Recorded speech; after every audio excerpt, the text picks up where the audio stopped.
جب آپ لوگوں کو دیکھتے ہیں نا تو وہ شدت اختیار کرتے ہیں، یہی وجہ کہ وہ اس قابل نہیں آپ انہیں دیکھ کے دین کو سمجھیں۔ اگر آپ نے دین کو سمجھنا، آپ قرآن کو دیکھیں، حدیث کو دیکھیں، نبی کریم صلی اللہ علیہ وسلم کی ذات کو دیکھیں۔ ہر انسان کسی نہ کسی سے متاثر ہوتا ہے، اور پھر جب آپ کسی سے متاثر ہوتے ہیں تو آپ اس کے پیچھے چلنا چاہتے ہیں، آپ اس کو فالو کرتے ہیں نہ چاہتے ہوئے۔ اب آپ کو یہ حکمت سمجھ آنی چاہیے کہ اللہ تعالیٰ نے نبی کریم صلی اللہ علیہ وسلم کو کیوں ہمارے لیے اسوہ حسنہ بنایا، کیونکہ نبی کریم صلی اللہ علیہ وسلم A to Z ویسے ہیں جیسے اللہ چاہتا ہے۔ جہاں پہ آسانی آئی نبی صلی اللہ علیہ وسلم نے آسانی اختیار کی، جہاں پہ قربانی دینے کی بات آئی نبی صلی اللہ علیہ وسلم نے قربانی دی۔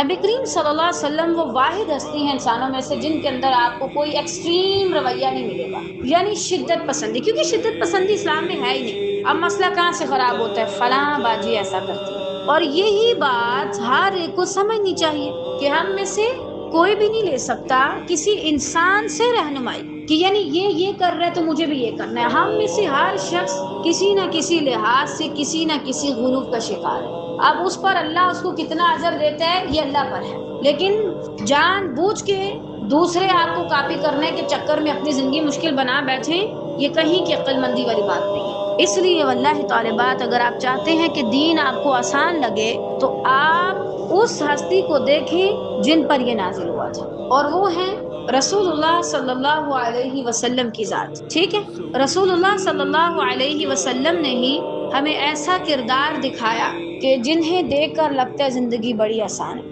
اسوہ حسنہ صرف رسول اللہ صلی اللہ علیہ وسلم کی ذات میں تمہارے لیے، اور کسی میں نہیں ہے۔ آج سب دیکھیں، ایک تو پہلی چیز یہ کہ کہاں اللہ نے جو حلال کیا میں اسے حرام کرتی ہوں، دوسرا یہ دیکھیں کہ آپ کس سے متاثر ہیں اور آپ کس کی طرح بننا چاہتے ہیں، اور واللہ اس میں اگر کوئی عام انسان ہے تو آپ تو پھنس گئے، اور بہت ہی برے پھنسے، کیونکہ انسان اس قابل ہے کہ ٹھیک ہے آپ اس کی کسی ایک بات سے متاثر ہو جائیں اور آپ کو اچھا لگے، لیکن انسان اس قابل نہیں کہ آپ پورے کا پورا اسے فالو کریں۔ یقیناً وہ اپنی زندگی میں کسی نہ کسی معاملے میں ایکسٹریم رویے پہ ہوگا۔